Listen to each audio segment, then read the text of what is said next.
عمران خان کی کہانی بھی کچھ ناقابل یقین ہے۔ وہ بے مثال عزم، استقلال اور امید کی کہانی ہے۔ کوئی عمران خان کو پسند کرتا ہے یا اس کی سیاست سے اتفاق کرتا ہے یا نہیں بھی کرتا، یہ اس عزم اور یقین کی کہانی کو تسلیم کرنے کے لیے غیر متعلقہ ہے، جس کے نتیجے میں عمران خان 2018 کو ریاست پاکستان کے سب سے بڑے عہدے کے لیے منتخب بھی ہوئے۔ عمران خان کی کہانی کچھ یوں ہے۔ 16 سال کی عمر میں فرسٹ کلاس کرکٹ کی شروعات کے ساتھ ساتھ عمران خان نے 1971 میں ایج بیسٹن ٹیسٹ میں انگلینڈ کے خلاف پاکستان کے لیے پہلا میچ کھیلا۔ وہ اس وقت کے بالرز میں سب سے تیز یا ہنرمند نہیں تھا۔ دراصل یہ دعویٰ بھی کیا جاتا ہے کہ اسے پاکستانی ٹیم میں بیٹنگ آل راؤنڈر کے طور پر شامل کیا گیا تھا، مگر بعد ازاں وہ دنیا کا بہترین بالر بن گیا۔ کھیل کے زخموں سے بھرا ہوا اس کا کیریئر 70 کی دہائی کی آخر میں ہی ختم ہو جانا چاہیے تھا، مگر عمران خان نے زخموں کو اس کے عالمی سطح کا مانا ہوا کرکٹر بننے کے خواب پر حاوی نہ ہونے دیا۔ وہ کس طرح؟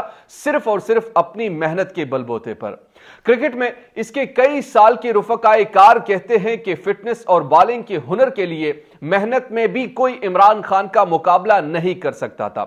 سرفراز نواز، جو کہ عمران خان کے ایک مخالف بھی رہے ہیں، جب عمران خان کے ڈسپلن اور فٹنس کی عادت کے بارے میں پوچھا گیا تو سرفراز کے یہ الفاظ بڑے مشہور ہوئے کہ کوئی گھوڑا بھی اتنا تیز نہیں بھاگ سکتا تھا جتنا کہ عمران خان۔ 1992 کی ورلڈ کپ میں فتح صرف ٹیم کے ٹیلنٹ اور سکل کی وجہ سے نہ تھی۔ دراصل 92 ورلڈ کپ ٹیم کا ہر کھلاڑی مانتا ہے کہ یہ عمران خان کی ناقابل تسخیر قوت ارادی اور قائدانہ صلاحیتوں کا نتیجہ تھا کہ انہوں نے پاکستانی کرکٹ ٹیم کو کھیل کے بام عروج پر پہنچنے میں مدد کی۔ خدمت خلق میں قدم رکھا تو شوکت خانم اور نمل یونیورسٹی بھی یکساں ناقابل یقین ہے۔ کوئی بھی یقین نہیں کرتا تھا کہ عمران خان عوامی عطیات کی مدد سے ادارے مکمل کر سکے گا۔ یقیناً کوئی بھی یہ تصور نہ کر سکتا تھا کہ عمران خان ان اداروں کو چیریٹی کے طور پر جاری رکھ پائے گا۔ ان کاموں کے لیے اسے تضحیک بلکہ ہتک کا نشانہ بھی بنایا گیا، مگر کپتان کے استقلال اور قوت ارادی نے وسائل کی جب اور جہاں ضرورت پڑی کمی کے خلا کو پر کیا۔ مگر کپتان کے سفر میں سب سے زیادہ ناقابل یقین فتوحات تب آئی جب سیاست کے میدان میں اپنا پہلا قدم رکھا۔ 1996 میں جب پاکستان تحریک انصاف کی بنیاد رکھی گئی تو عمران خان کا مذاق اڑایا گیا۔ برسوں سیاسی پنڈت یہی کہتے رہے کہ عمران خان سیاستدان ہی نہیں ہے، اس کے پاس وہ سب کچھ نہیں جو پاکستان میں سیاست کے لیے درکار ہے، وہ خود کو اتنا نہیں جھکا سکتا کہ سیاست کے غلام گردشوں میں سے گزر سکے، اسے سیاست میں اپنا الو سیدھا کرنے کے گر نہیں آتے۔ وہ دعویٰ کیا کرتے تھے کہ عمران خان زیادہ سے زیادہ اصغر خان بن سکتے ہیں، اس سے بڑھ کر کچھ نہیں ہے، اور یہ نظریے درست ثابت ہوئے جب 1997 کے انتخابات میں پارٹی تمام سیٹیں ہار گئی۔ جب 2002 کے انتخابات میں صرف ایک سیٹ عمران خان کی اپنی ہی جیتی جا سکی، خان کے پاس شکست تسلیم کرنے اور بد دل ہو کر بیٹھ جانے کی وجہ موجود تھی۔ دانشمند اور کہنہ مشق سیاسی پنڈتوں نے انہیں رک جانے کا مشورہ دیا، حالات سے سمجھوتا کر لینے اور نوشہ دیوار پڑھ لینے کا مشورہ دیا۔ بہت برسوں ان کی سیاسی موت کی کہانیاں بھی لکھ رہے تھے۔ وہ ان کے تصورات کا مذاق اڑاتے اور ہنستے کہ یہ ملکی سیاست کریں گے، مگر خان پر عزم کپتان امید سرشار رہا کہ ان کا وقت آئے گا، باوجود اس کے کہ ایسا فرض کر لینے کے بظاہر کوئی مستفی دلیل موجود نہ تھی۔ 2008 کے انتخابات کا کپتان نے بائیکاٹ کا فیصلہ کیا۔ قبل از انتخابات دھاندلی اور بے قاعدگیوں کو بنیاد بنا کر کپتان نے ایک پریس کانفرنس کے دوران اپنی نامزدگی کی درخواست بھی پھاڑ ڈالی، اور یوں 2008 کی اسمبلی میں پاکستان تحریک انصاف کی کوئی نمائندگی نہ تھی۔ سیاسی قیافہ شناسوں نے اسے پاکستان تحریک انصاف کے انجام سے تعبیر کیا کہ الیکشن کا بائیکاٹ کر کے وہ اپنے سیاسی دھڑے کے مزید ارکان سے محروم ہونے والا ہے۔ لوگوں نے انہیں سیاست چھوڑنے کی ترغیب دی کہ وہ کل وقتی توجہ فلاحی کاموں پر مرکوز کر سکے جہاں انہیں کچھ کامیابی حاصل ہو چکی تھی۔ یہ اچھا مشورہ تھا۔ کپتان کے لیے سیاست سے کنارہ کش ہونے کے وجہ موجود تھی۔ ہر لحاظ سے ان کے سیاست کے دن گزر چکے تھے، ان کا پیغام ناکام ہو چکا تھا، اور اسی طرح وہ خود بھی، لیکن بعض ناقابل تشریح وجوہ کی بنا پر کپتان نے یہ ماننے سے انکار کر دیا، اور پھر ان آنکھوں نے دیکھا 2011 میں اکتوبر کے مہینے کی ایک رات کپتان نے اپنی غیر منطقی استقلال کے لیے عوامی جواب ملاحظہ کیا، جبکہ ہم سب نے ایک معجزہ رونما ہوتے دیکھا۔ کپتان نے لاہور میں جلسہ منعقد کیا۔ حسب معمول سیاسی پنڈت قیاس آرائیاں کر رہے تھے کہ یہ چھوٹا اور بے معنی ہوگا۔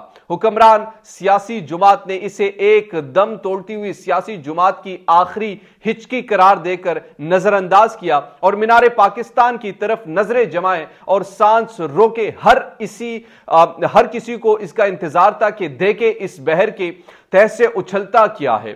کیا یہ دن عمران خان نے وعدوں کے خاتمے کا باعث بننا یا ایک نئی سیاسی قوت جنم لینی ہے؟ اور پھر یوں ہوا کہ لوگ دسیوں بیسیوں سینکڑوں کی تعداد میں گروہ در گروہ آنا شروع ہوئے۔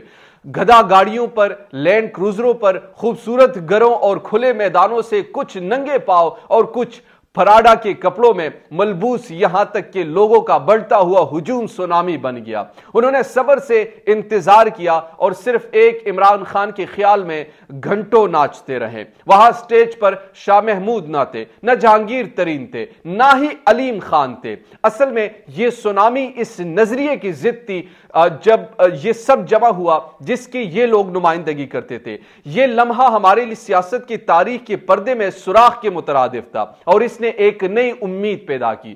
کپتان پاکستان تحریک انصاف 2013 کے عام انتخابات جیت تو نہ سکے، مگر ایک قابل ذکر سیاسی قوت کے طور پر نمایاں ہو گئی۔ آنے والے سالوں میں کپتان نے اس وقت کی حکمران جماعت پاکستان مسلم لیگ نون اور پاکستان پیپلز پارٹی کے لیے ہدف بنے رہے۔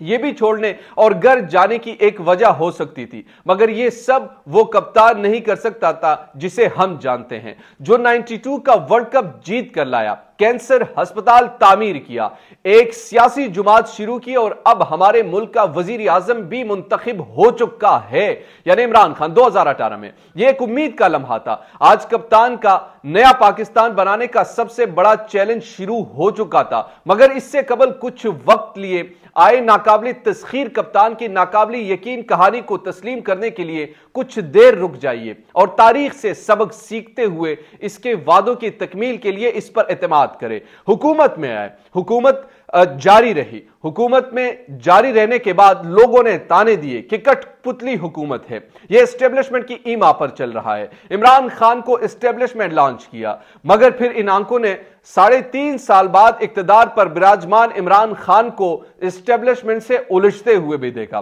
لوگوں نے سوال کرنا شروع کیا۔ عمران خان کی حکومت گئی، رجیم چینج آپریشن کا نعرہ لگا، اور عمران خان نے امریکی سازش کا بیانیہ بنایا۔ عوام میں بے حد پذیرائی بھی ملی۔ جب عمران خان اقتدار سے باہر آئے، یعنی تاریخ میں جب بھی کوئی وزیر اعظم اسی طریقے سے اقتدار سے نکالا گیا تو مٹھائیاں بانٹی گئی، مگر عمران خان کی کہانی کچھ دلچسپ ہے۔ جب عمران خان ایک ڈائری لے کر وزیر اعظم ہاؤس سے روانہ ہوئے، محض ایک ڈائری کے ساتھ، تو عوام میں غم و غصہ تھا، جذبات تھے، لوگ رو رہے تھے، لوگوں کے آنسو نگل رہے تھے۔ یعنی عمران خان کے لیے اس سے زیادہ محبت اور کیا ہو سکتی تھی، جس کو عمران خان نے خود بھی بوسٹ اپ کیا۔ اس کے بعد عمران خان کی ایک اور جدوجہد شروع ہوتی ہے۔ وہ پاکستان کی ان قوت لوگوں کے خلاف جو ہمیشہ سے ہی پاکستان کی سیاست میں انٹرفیرنس کرتے رہے ہیں۔